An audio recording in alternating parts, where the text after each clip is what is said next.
Students, आप सभी लोगों को गणतंत्र दिवस की बहुत बहुत सारी हार्दिक शुभकामनाएं और बधाई।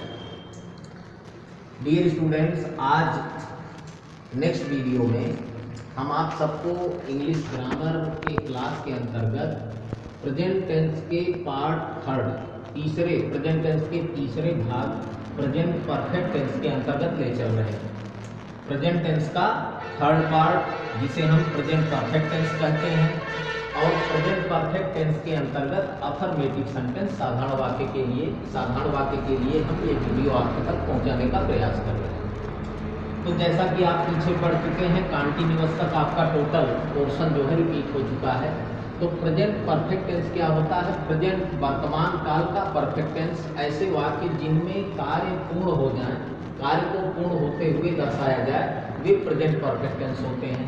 तो प्रेजेंट परफेक्ट टेंस की सबसे पहले हमें जानना है पहचान। प्रेजेंट परफेक्ट टेंस की पहचान ऐसे वाक्य जिनका अंत आप देख रहे हैं डिस्क्रिप्शन में, ऐसे वाक्य जिनका अंत चुका है, चुकी है, चुका हूँ, चुके हैं आदि शब्दों से होता है। तो आपको बताना पड़ेगा कि जिन वाक्यों का अंत चुका है, चुकी है, चुका हूँ, चुके हैं आदि शब्दों से होता है, वे प्रेजेंट परफेक्ट टेंस होते हैं।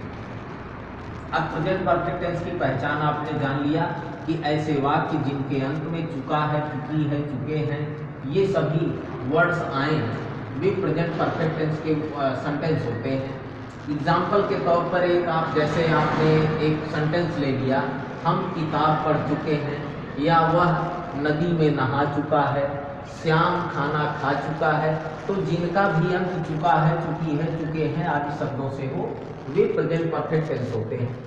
अब प्रेजेंट परफेक्ट टेंस के अफर्मेटिव सेंटेंस मीन्स साधारण वाक्यों का हम ट्रांसलेट कैसे करें, इसके लिए मैंने आपको नियम दिया है, रूल्स जो हैं। इसका रूल्स ये है कि प्रेजेंट परफेक्ट टेंस में दो सहायक क्रियाएं होती हैं। There are two kinds of helping verb in present perfect tense. Present perfect tense के अंतर्गत दो सहायक क्रियाएं हेल्पिंग वर्ब्स हैं, जिनमें एक होता है आपका हैज और दूसरा होता है। तो प्रेजेंट परफेक्ट टेंस की दो सहायक क्रियाएं हेल्पिंग वर्ब, फर्स्ट आपका हैज और सेकंड आपका हैव होता है। अब हमें ये देखना है कि दोनों हेल्पिंग वर्ब्स का यूज हम कहाँ करें। तो दोनों हेल्पिंग वर्ब हैज और हैव का यूज हम कहाँ करें, ये मैं आपको डिस्क्रिप्शन में दे रहा हूँ। तो सिंगुलर नंबर सब्जेक्ट ऐसे कर्ता जो एक वचन के हों, आप जानते हैं स्टार्टिंग से ही कि एक वचन कर्ता ही, सी, इट, एनी नेम होते हैं। तो ही, सी, इट, एनी नेम ऐसे सब्जेक्ट जहाँ आए उनके साथ हम हैज का यूज करते हैं। और प्लूरल नंबर सब्जेक्ट बहुवचन कर्ता आई, वी, यू, दे जहाँ आए उनके साथ हम हैव का यूज करते हैं। तो स्टूडेंट्स, आपको तो ये क्लियर हो ही गया होगा कि he, she, it, any name के साथ हम हैज का यूज करते हैं, और plural number subject I, we, you, they के साथ हम हैव का प्रयोग करते हैं। अब सहायक हेल्पिंग वर्ब तक आपने जान लिया। अब थर्ड स्टेप जो होता है सेंटेंस को क्रिएट करने में, मेन वर्ब होता है। तो मुख्य क्रिया में यहाँ क्या परिवर्तन होना है, क्या चेंजिंग होनी है, ये आप जान लीजिए। थर्ड स्टेप में मेन वर्ब में प्रेजेंट परफेक्ट टेंस के सेंटेंस के मेन वर्ब में हमें हमेशा मेन वर्ब का मुख्य क्रिया का थर्ड फॉर्म, तीसरा रूप रखना होता है। अब आप ये सोचिए कि थर्ड फॉर्म क्या होता है। तो थर्ड फॉर्म के बारे में हम अगले वीडियो में आपको डिस्क्रिप्शन देंगे।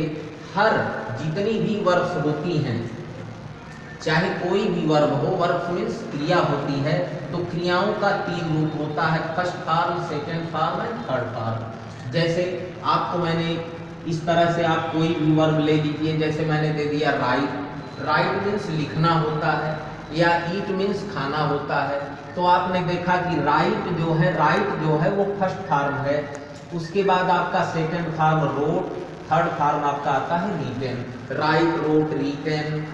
इसके बाद read, read, read, go, went, gone. इस तरह से आपकी मेन वर्ब की जो थर्ड फॉर्म का यूज किया जाता है यहाँ पर। तो आगे हम वाक्य को क्रिएट करने के लिए, ट्रांसलेट करने के लिए हमें ये जानना है कि प्रेजेंट परफेक्ट टेंस में there are two kinds of helping verb, दो सहायक क्रियाएं हैं, एक हैज है और एक हैव है। सिंगुलर नंबर सब्जेक्ट के साथ ही सी इट एनी नेम के साथ हैज का यूज होता है, और प्लूरल नंबर सब्जेक्ट बहुवचन कर्ता के साथ आई वी यू दे के साथ हैव का यूज होता है। मेन वर्ब का थर्ड फॉर्म लगाते हैं।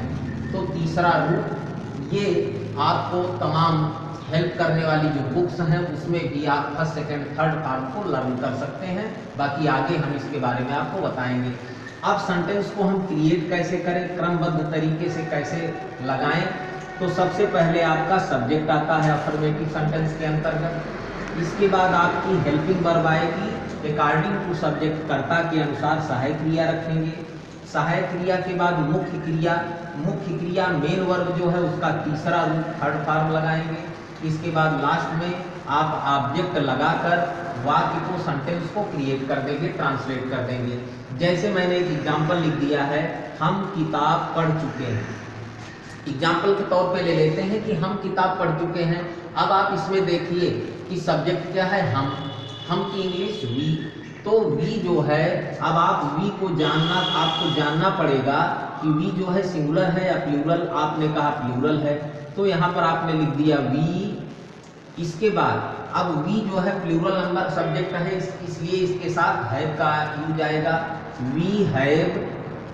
अब पढ़ना, रीड मीन्स पढ़ना, तो रीड, रेड, स्पेलिंग सेम होती है।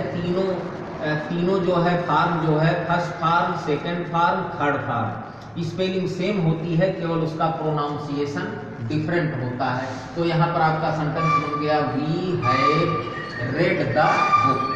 We have read the book, हम किताब पढ़ चुके हैं।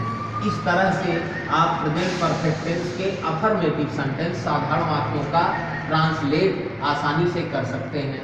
अगले वीडियो में फिर हम आपको प्रेजेंट परफेक्ट टेंस के निगेटिव सेंटेंस के बारे में बताएंगे।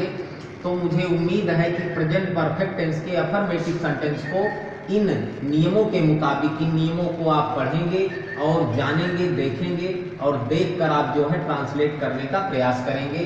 Thank you all of you.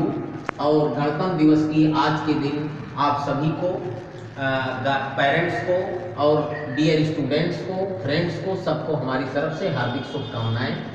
Thank you.